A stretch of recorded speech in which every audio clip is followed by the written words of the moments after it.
আসসালামু আলাইকুম রহমতুল্লাহি অবরাকাতুহু। কিছু শক্ত সত্য তিতো কথা আপনাকে শোনাতে যাচ্ছি।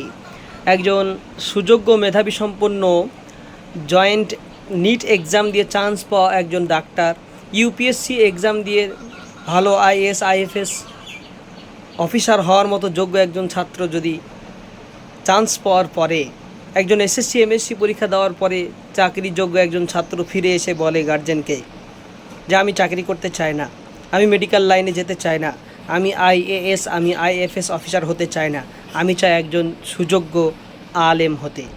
তাহলে সেই খুশিতে আত্মহারা বাপ মায়ের চেহারার দিকে কিছুক্ষণের মধ্যেই তাকালে দেখা যাবে যে সেটা বদলে গিয়ে হতাশায় পরিপূর্ণ হয়েছে।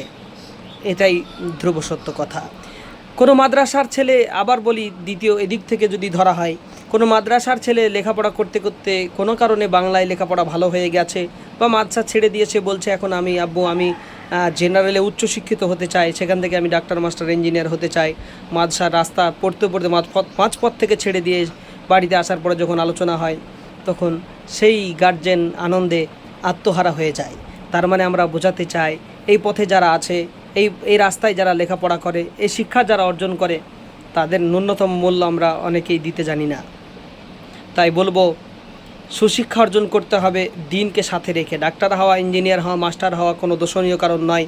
তবে কোনো সুযোগ্য ছাত্র, মেধাবী সম্পন্ন ছাত্র যদি আলেমে দিন হতে চায়, তবে তার সুযোগ করে দেওয়া এটা বিরাট বড় একটি সওয়াবের কাজ।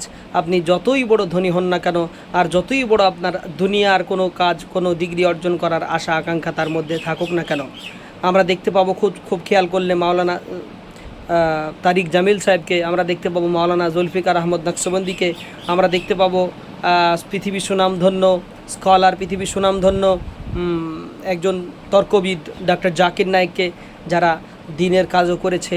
তারা দুনিয়াতে পার্থিব জগতের অর্থ অনেক উপার্জন করতে পেরেছেন, কোনো অসুবিধা হয়নি। আল্লাহ রাব্বুল আলামিন তার সুপথ খুলে দেবেন। ওয়াল্লাহু খায়রুর রাজিকিন। আল্লাহ উত্তম রিজিকদাতা। আসসালামু আলাইকুম ওয়া রাহমাতুল্লাহি ওয়া বারাকাতুহু।